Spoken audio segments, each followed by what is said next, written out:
নমস্কার, আমি অসীম শীল। জাগছে বাংলায় সকল দর্শককে স্বাগতম। তমলুকের শহীদ মাতঙ্গিনী ব্লকে সম্প্রীতি সংঘের উদ্যোগে মায়াপুর ইস্কনের পরিচালনায় হরে কৃষ্ণ উৎসবে অংশগ্রহণ করেন শুভেন্দু অধিকারী। তিনি সেখানে অংশগ্রহণ করে বলেন, আধুনিকতার নামে আমাদের সনাতন ধর্মকে যেন ভুলে না যাই। সনাতন ধর্মের যে রীতিনীতি আছে সেগুলোকে যেন আমরা রক্ষা করি।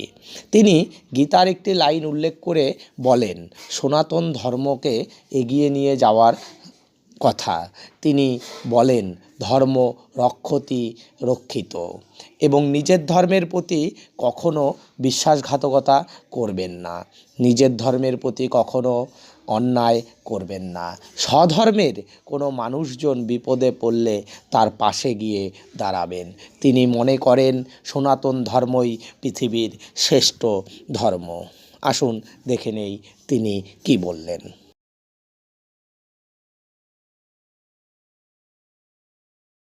সনাতন ধর্ম সবচেয়ে প্রাচীন ধর্ম, হাজার হাজার বছরের পুরনো এই ধর্ম। এই ধর্ম শান্তি এবং সহিষ্ণুতা শিখায়। আমরা শ্রী চৈতন্য দেবের বাণী আদর্শ পড়েছি, আমরা স্বামী বিবেকানন্দের বাণী তার আদর্শ আমরা পড়েছি। আমরা শ্রীলা প্রভুপাদর প্রতিষ্ঠিত ইস্কন যে হরে কৃষ্ণ মন্ত্র গোটা পৃথিবী ব্যাপী ছড়িয়ে দেওয়ার কাজ করছেন, তাদের সঙ্গেও আমরা নানা কর্মসূচিতে উপবিষ্ট হই। একজন সনাতনী হিসেবে, একজন হিন্দু হিসেবে, এবং ভারত ভূমি, যে ভারতকে হিন্দুস্থান বলা হয়, তার একজন নাগরিক বা একজন সন্তান হিসেবে।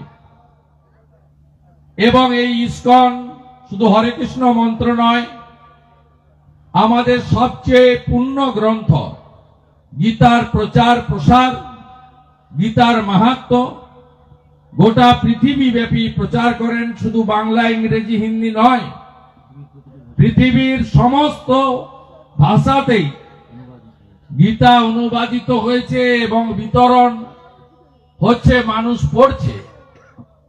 শুধু তাই নয়, চার ধামের এক ধাম শ্রী পুরী ধাম, শ্রী জগন্নাথ দেবের রথযাত্রা আজকে 100-র বেশি দেশে এই ইস্কনের প্রচেষ্টায় শ্রীলা প্রভুপদের আদর্শে অনুষ্ঠিত হচ্ছে। আমরা যে তমলুকের পুণ্যভূমিতে আছি, এখানে মহাপ্রভুর মন্দিরে পুরী যাওয়ার পথে প্রভু শ্রী চৈতন্য দেব তিনবার রাত্রি যাপন করে গেছেন। এই ভূমি মা বর্গভূমার ভূমি। এখানে আমরা সবাই হিন্দুত্ব এবং সনাতনী আদর্শে বিশ্বাস করি। আমি আশা করব যে আমাদের আধুনিক সভ্যতায় নিজের এবং পরিবারকে আধুনিক এবং উচ্চ শিক্ষায় শিক্ষিত করতে গিয়ে আমরা তথাকথিত সেকুলারিজমের নামে আমাদের সনাতন ধর্মকে যেন ভুলে না যাই। সনাতন ধর্মের যে রীতিনীতি আছে, সেই রীতিনীতি যেন আমরা রক্ষা করি। আমাদের ধর্মে যাতে আরো মানুষ আকর্ষিত হয়ে সনাতনী ধর্মে গ্রহণ করে, তার জন্য আমাদের সকলের প্রচেষ্টা থাকবে। এবং পুরনো যে রীতি বেদ, উপনিষদ, গীতাতে আছে, রামায়ণ মহাভারত পড়ার অভ্যাস, আমরা এগুলোর মধ্য দিয়ে নিজেদেরকে আরো বেশি করে সনাতনী হিসেবে আমরা যাতে নিজেদেরকে প্রস্তুত করি।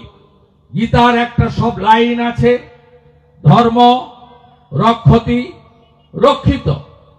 অনেক কিছু না পাওয়ার যন্ত্রণা থাকবে, কিছু পাওয়ার আনন্দ থাকবে, কিন্তু নিজের ধর্মের সঙ্গে কখনো বিশ্বাসঘাতকতা করবেন না, নিজের ধর্মের প্রতি কখনো অন্যায় করবেন না। স্বধর্মের কোনো মানুষ বিপদে পড়লে তার পাশে গিয়ে দাঁড়াবেন। এটাই হলো আমাদের ধর্ম রক্ষা করার সবচেয়ে বড় মত পদ বলে আমি মনে করি। এবং সাথে সাথে আমাদের অমাবস্যা, পূর্ণিমা, একাদশী পালন, বাড়িতে বাড়িতে তুলসী মঞ্চ স্থাপন, তুলসী রানীর পুজো, শঙ্খ বাদন, দীপদান, কার্তিক মাসকে দামোদর মাস হিসেবে পালন করা, এই যে শুচিশুদ্ধ পবিত্রতার মধ্য দিয়ে সনাতনী জাগরণ, এই জাগরণ আপনাদের সকলের করা দরকার রয়েছে। পৃথিবীতে অন্য ধর্মের অনেক দেশ আছে, ইসলাম ধর্মের 55-56টা দেশ আছে, খ্রিস্ট ধর্মের একাধিক দেশ আছে, ইহুদিদের একাধিক দেশ আছে, এমনকি বুদ্ধিস্টদেরও একাধিক দেশ আছে। কিন্তু আপনার সনাতনীদের একমাত্র আশ্রয়স্থল হলো ভারত ভূমি। তাই ভারত ভূমিকে সুরক্ষিত রাখা এর কাজ প্রত্যেকটি সনাতনীর, এবং আমরা সে কাজটা যাতে নিষ্ঠার সঙ্গে করি, এটা আমাদেরকে সকলকে অঙ্গীকারবদ্ধ হতে হবে।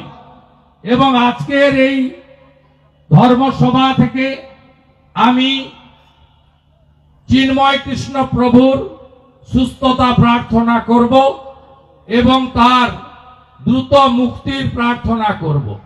আগামী 1 জানুয়ারি যেদিন ঠাকুর রামকৃষ্ণ দেব কল্পতরু উৎসব হয়েছিলেন, সেদিন গোটা পৃথিবীব্যাপী মঠ মন্দিরে শ্রী চিন্ময় কৃষ্ণ দাস প্রভুর সুস্থতা কামনা এবং দ্রুত মুক্তির জন্য সনাতনীরা বিশেষ প্রার্থনার ব্যবস্থা করেছেন। আমরা সেই প্রার্থনা যাতে সব মঠ মন্দিরে আপনারা করেন, তার আবেদন আমি আপনাদের কাছে করতে চাই। সাথে সাথে সনাতনীদের ঐক্যবদ্ধ হওয়া দরকার আছে। আমরা ব্রাহ্মণ, ক্ষত্রিয়, বৈশ্য, শূদ্র, ইস্কনের শিষ্য অনুগামী, রামকৃষ্ণ মঠ ও মিশনে দীক্ষিত, ভারত সেবাশ্রম সঙ্গে দীক্ষিত, আর্য সমাজ, নানাভাবে আমরা বিভক্ত। আমরা বিভক্ত থাকার জন্যই শুধু ধর্মীয় কারণে আমাদের উপরে বিভিন্ন সময় আক্রমণ হয়েছে।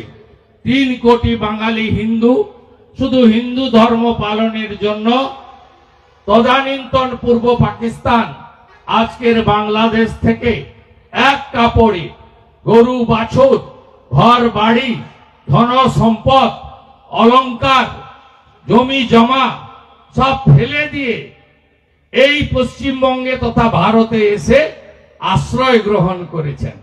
আমি আমার সনাতনীদের বলবো, আপনি যাবেন কোথায়?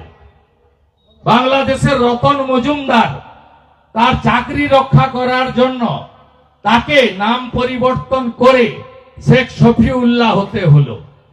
নয় ধর্ম পরিবর্তন করতে হবে, নয় পাশে দীঘার সমুদ্র, ওখানে গিয়ে ঝাঁপ দিতে হবে। আমাদের ভারতের হিন্দুদের যাওয়ার আর কোনো জায়গা নেই। তাই আমি সমস্ত সনাতনীদের ঐক্যবদ্ধ থাকার আবেদন জানাবো। নিজেদের ধর্মকে, নিজেদের পরিবারকে সুরক্ষিত রাখার জন্য আমাদের একতাবদ্ধ হওয়া দরকার রয়েছে। আমি এই জেলায় জনপ্রতিনিধি হিসেবে নয়, রাজনৈতিক কর্মী হিসেবে নয়, একজন সনাতনী হিসেবে প্রথম থেকে আমি সমস্ত মঠ মন্দির যারা আমাকে আন্তরিকতার সঙ্গে গ্রহণ করে তাদের পাশে আমি থাকি, ভবিষ্যতেও আমি থাকার চেষ্টা করব। এটা আমার অঙ্গীকার। সবকিছুতে আপোষ করতে পারি, নিজের ধর্মের সঙ্গে আপোষ কোনোদিন করতে পারবো না। এটা আমাকে গীতা শিখিয়েছে। তাই সকলকে শুভেচ্ছা জানিয়ে প্রসাদ গ্রহণের সময় সমাগত। আমি প্রভু একটি কীর্তন করবেন, আমি 2-4 লাইন গলা মেলাবো, কারণ ইস্কনের কীর্তন আমার সবচেয়ে বেশি, আমি খুব আকৃষ্ট। রাতে যখন আমি মধ্যরাতে ঘুমাতে যাই, তখন আমার মোবাইল ফোনের ইউটিউবে আমি হরি হরায় শুনে ঘুমাতে যাই।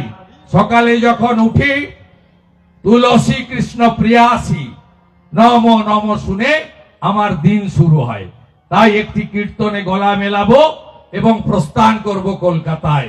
গৌরনিতাই প্রেমানন্দে গৌরাঙ্গ গৌরাঙ্গ গৌরাঙ্গ। হরিহরায় নম কৃষ্ণ যাদবায় নম হরিহরায় নম কৃষ্ণ হরিহরায় নম কৃষ্ণ যাদবায় নম